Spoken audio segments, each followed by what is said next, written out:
seen any more interest in doing another one since then. But you know, it's a funny thing to say. I'm really pleased with the ones that I did, and they're still very popular. I'm still signing stuff to do with Leprechaun here. You know, there are some very strange individuals out there who enjoy those films, and they don't always want to admit it, but they're out there. But I'm really proud of them. I'm particularly fond of the humour. I think horror comedy is such a great mix of genres, and because you know you have the shocks, but then you have the kind of you're not taking yourself too seriously at the same time. Absolutely. Do you have any favourite lines from the Leprechaun series? The most famous one is, of course, "I want me gold," but a friend with weed is a friend indeed. That's another quite interesting one. That's fantastic. And speaking of reprising roles, I would say that maybe your most notable role was in Willow. It's a huge film. Even now, people are still finding it and watching it. And I would love to see a sequel to that. Is there any talks about that at all? You know, for years and years now, there's been talk of Willow in a sense of it's coming from the fans. The people have enjoyed that film of saying, "Oh, we'd love to see another one. Are you going to do a sequel?" And I think that's come about really from people enjoying it, but also this kind of looking back to the 80s and other kind of franchises being rebooted, remade, you know, sequels being made, that sort of thing. And I think more recently it's taken on a little bit more momentum. In particularly just this past week, being reunited with Ron Howard again, and working with him has started people just talking a lot more about the last thing that we did together, which was Willow, and you know, could there potentially be more of that story in some form or another? And you know, Ron and I are both, you know, thrilled that people are interested in seeing more. You know, for me, it'd be very interesting to explore the character. Now he's a bit older. You know, has he become a sorcerer now? Is he any good at that? What happened to Elora Danan? Did she grow up to be the princess that everyone wanted her to be and rule the kingdom and all that sort of thing? So there's loads more stories to tell within that world that has now been established. So who knows? And Val Kilmer, I talk to him often, and he's always talking about doing Willow. Yeah, he wants to go. Me and him to go to New Zealand with a video camera and start making some and send it to Ron and George. I think I want to see that. Do you guys want to see that? That'd be fun, wouldn't it? Yeah, absolutely. So, you know, I don't know, never say never with these things. It'd be fun to explore that, wouldn't it? I'd love to see. So you and Val in New Zealand, it might be a little bit like Idiot Abroad slightly. It could be, but yeah, in a kind of Willow-themed Idiot Abroad. Yeah, just us on a kind of a backpacking trip, like a buddy movie. But I don't know. Did any of you see the Life's Too Short special that we did together? The plot of that was all about Val and myself trying to get Willow 2 off the ground. And if you haven't seen it, check it out, because it's quite funny. But it'd be funny if that was indeed the precursor to us actually making one. That's kind of your teaser promo right there. And obviously, speaking about the franchises, we have to talk a bit more about Star Wars and, of course, the late Carrie Fisher.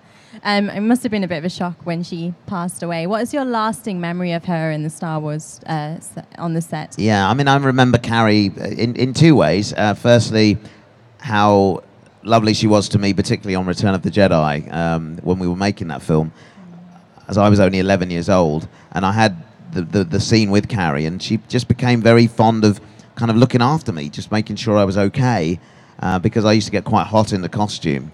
And when they took the head off, I was kind of quite red sometimes. But it wasn't something that bothered me. But she was like, "Oh, are you okay?" And I was like, "Yeah, fine. Well, here's some chocolate milk and cookies to make you feel better." And I was like, "Oh, okay." And once the chocolate milk and cookies had been delivered once, then I kind of played up a little bit after that. I was like, every time the head came off, I was like, "Oh, I'm really hot." And I realised that sort of made the chocolate milk and cookies arrive quicker. So that was all good. But then, I mean, recently, Carrie and I have spent some time on stage at celebration events, both in Europe and London and also in America. And I've loved doing those events, particularly because when you interview Carrie, you never know what you're going to get. The audience don't know what they're going to get. You get this woman who was hugely fond of Star Wars and had a lot of affection towards the fans and her character, even though she liked to poke fun at the whole thing. Which that was what was such a treat. You never knew what you were going to get. And I would write the shows thinking, well, this is what I want to happen, but I know this isn't going to happen. You know, we're going to get what we get. My favourite time was actually reenacting the scene with Carrie that we did from Return of the Jedi. She just went for it. You know, she just had a lot of fun and understood exactly the spirit of the whole thing. So, yeah, my memory of Carrie is really one of just a very funny, witty, brilliant person. Well, it's great to hear that. And speaking of your co-stars, we also have to mention Ricky Gervais and co. From The Idiot Broad, obviously, Life is Short, and extras as well. Have you guys been planning anything new? No, there's nothing new planned at the minute between the three of us. I'm in touch with Carl and Ricky, but we're not planning on doing anything. We're all kind of busy doing our own different projects at the minute, which is nice. But again, you kind of work with people. Sometimes you go back to work with them again. Other times you don't. You know, it's just one of those things. But you're keeping in touch. Yes, absolutely. Well, one of my favourite Carl Pilkington moments, or one of his favourite quotes actually, is that he says, and I kind of think it kind of applies to MCM or Comic-Con kind of feel, is that it's great to see people who are passionate, and you can't knock people who are passionate, even if they're passionate about poo. Yeah, he did that in The Moaning of Life, didn't he? That he was doing that whole thing about it. That's a weird thing, that was. It's a really weird thing. So I was wondering, what is your kind of favourite or most memorable Carl Pilkington quote? Just the idea that he never seemed to grasp, even though as an actor, and we talked about it a lot, the things that I'd been involved with, he could never grasp the fact that I was in Star Wars. And even then, he just dissed it because it was like we just played one of them teddy bear things, you know, it was not that important to him. And Harry Potter, he suddenly, you know, 3/4 of the way through our trip and our time together, suddenly sort of put two and two together. Oh, I didn't know you were in Harry Potter. You know, it's just that kind of naivety that he has about everything is what makes him quite unique, I think. There's sort of a delayed effect sometimes with him. If he came here, it'd do his head in totally. I mean, the noise, just generally, he just wouldn't get it. I don't know. But no, he's fun. I'm a huge fan of Carl's, have been for years, ever since the days of XFM and what have you. And then to get to go and travel halfway around the world with him was an absolute treat. Where would you say your favourite place to travel with him was? I enjoyed India immensely. I mean, it was somewhere that I kind of had no real kind of idea what it would be like, but I wasn't prepared for the kind of the amount of. I mean, it's full on. I recommend everybody go there just the once to experience it. It's the loudest place I've ever been to. It's the most colourful place. It's the most vibrant place. And just expect the unexpected around every corner. It's fantastic. I can't get. I mean, my mind is just now spinning with the memories.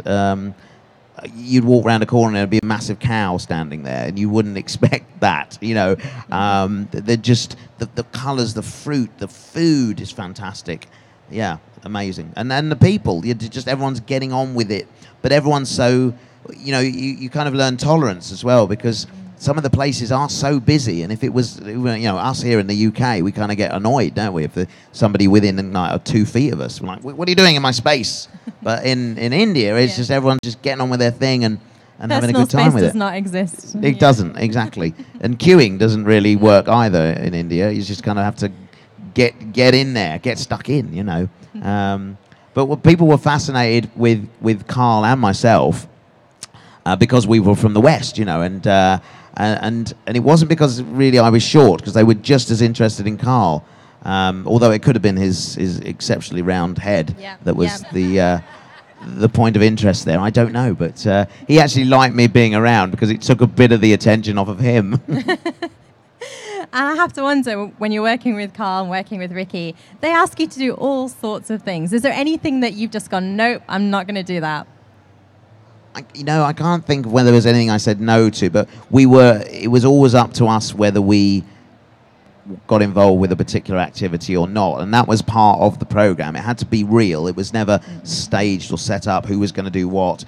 You know, for example, I wasn't supposed to jump off that building in the Macau Tower at the end of the series. Carl was supposed to do it, but we were up there, and I was thinking, well, this is a kind of it's a bit of a disappointment for the end of the show. Finally, Carl was supposed to, show that he had some guts and do this, because he'd refused to do 2 jumps previously in the series, and this was his chance to kind of make good on that. And I thought, well, maybe if I do it, he might do it. And I don't like heights, understandably, being 3'6", So I thought, well, I'm going to do this, and it was terrifying. What you see in the show is me actually swearing quite a lot more than I normally do and being terrified. But the feeling of actually having jumped off that building and coming back up again was truly wonderful. And I thought that would persuade him, but it didn't. No. He was like, well, no, you've done it now, I'm not doing it. He's just a man that you can't turn his mind around. Once he's set his heart on something or made up his mind, he won't go back on that. I have to say, watching you jump off the tower, you looked really petrified, swearing a lot. And then about halfway down, there was elation. Suddenly turned exhilarated. Yeah, I tell you what that is. That's the moment of, I think it's called terminal velocity. When you kind of reach that speed where you no longer feel like you're dropping, you feel like you're flying. And that's what occurred there. This sort of awful feeling in my stomach disappeared. And it was like, this is actually quite fun now, So, yeah, I mean, it's something to try. Do it before you're kind of 40, I think, then you're not as terrified. Yeah. Because at that age, you start questioning everything. Is this cable going to hold me? And, have they tied a knot in the end of it and all that stuff? Well, I'm very impressed that you did that. It was fantastic. Thank you very much. Thank you. I appreciate that. So I can see you sitting there with your signature shop. I am top indeed. On. Yes, Do you want to explain? I'm branded up today. You are? Well, no, the signature shop is something that came about from just me wanting to expand what I did as an actor at shows. You sign pictures for people. I thought it's more fun if they can actually get a DVD, maybe. And it kind of started from me having a few DVDs, and then I made a Warwick Davis mug, and then I started buying more stuff to be able to provide signatures on for people, so they didn't have to kind of bring the stuff with them. So that's what happened, and it then became an online business, which like a year and a half ago, unfortunately, was hacked. I don't think it was the Russians, but it was, and it kind of went offline, and it's still off. I'm just nearly at the point of launching it online, but in the meantime, we've been bringing it out to shows so that people can buy their stuff. And fantastic. The biggest seller is the Funko Pops. That's the Wicket Funko Pop is the one that outsells everything else. People love them. We've got Wicket cutouts. There's loads of stuff. Come over and check it out. Mugs as well. They're the most important thing. Yeah, everyone needs mugs. I need to do an offer on the mugs. They're not shifting. I've got a shed full of the mugs, and they're not shifting. Put a Funko Pop in it. You could. I mean, they're great for pens. Yeah. Also, you can drink tea in them as well. But I mean, really? you can do all sorts with them. Have them on your desk. They're a talking point. If you're having a meeting, what's this? It's a Warwick Davis mug. Brilliant. Who's he? It'll get people talking, which is good. Talking of Funko as well, they're. I recently learned they're doing a Wheatie Sayubi Funko, which is my second one in that range now. So that's my character from Rogue One, which is very exciting. Excellent. Yeah, you could look more excited about it if you want. I am actually. She's very thrilled about it. I'm thrilled. I'm thrilled. I'm slightly gutted because I've reached my Funko Pop limit. Otherwise, why do you buy them as well? Do you collect them? I do, but I literally have are these more all yours? space to This buy. collection here. Yeah. I've just put it's them brilliant, around, isn't it? But yes, so I'm looking forward. That one comes out in August, I think. So we'll have those in stock. Yeah, and the shop will launch back again. Hopefully within the next kind of couple of weeks or so. Fantastic. Very good. So we have a couple of quick fire questions for you. From you? From our TARDIS, actually. From the TARDIS? So if you want to I pick it out. There's a question in here, is there? Yeah, pull it out, read it out. Oh, wow. This is great. Oh, there. Okay. Okay, good. Which Harry Potter house would you be in? Well, personally, Warwick Davis. I feel a bit of an affinity towards Flitwick, so I would be in Ravenclaw because he's the head of Ravenclaw. And yes, any Ravenclaws here today? Yes, it's the least pop. If I say Gryffindor, loads of hands will go up probably. Or no, actually Slytherin. Look at you lot, you naughty people. Right, okay, let's have a look in here. Let's see what this one says. Okay. Do you prefer aliens or demons? It's never something that's occurred to me. Do I prefer aliens or demons? Aliens, probably. I think because you can get nice aliens. You can't get a nice demon, can you? There's no demons coming up and going, all right, how are you? Shall we have a drink together? But an alien might do. Yeah. So I'm going with the aliens. I'll take my chances. I mean, it might end up just grabbing hold of my face, but it might buy me a drink. Okay, here's this one. So this is a very good idea. It's slightly lazy from your perspective, but... Sorry about that. Who is your favourite Marvel Avenger? Ooh. I like Iron Man. I do. I think Tony Stark's character is just this fabulously flamboyant, super rich person, which is we all like to dream about, don't we? And at the same time, he has this suit which kind of... I just like that whole kind of look. setup there. Yeah. I met an Iron Man once at a convention, and I was really excited. I went up to him and I said, "Can I have a picture?" And I shook his hand and I pulled his finger off. This is Iron Man. Yeah, I feel really bad about that. Okay, final one. This is the final one. I like doing this. This is very good. Essentially, you don't need to be here, really, do you? No, that's very true. I'm going to go to sleep now. Yeah. There's another one of these. Do I prefer? Do I prefer dragons or dinosaurs? Again, in what sense, you see? Because you've got to look at this. If you met one or the other, right? You wander up and there's a T-Rex there or a dragon, right? Yeah. What would I prefer? What, to sort of look at or run away from, or... Because the dragon's got the fire going on, but I don't know, is he naturally as aggressive as a T-Rex? It's a good question. Because he might not be inclined to be. Who would you look? I'd like to look at a dragon. I've seen real dragons. I've worked with them in Harry Potter, of course. Yeah. There was that poor, emaciated, pale one that we kept in Gringotts, the cruel goblins, and there was the one. There was in Goblet of Fire. He was well looked after. He was. I don't know. Yeah, dragons. Okay. Well, thank you so much for answering all our questions. It was fun as always. Thank you guys for coming out. It's nice to have been here. Great. Yeah, please give it up for Warwick Davis. Thank you very much indeed. Thank you.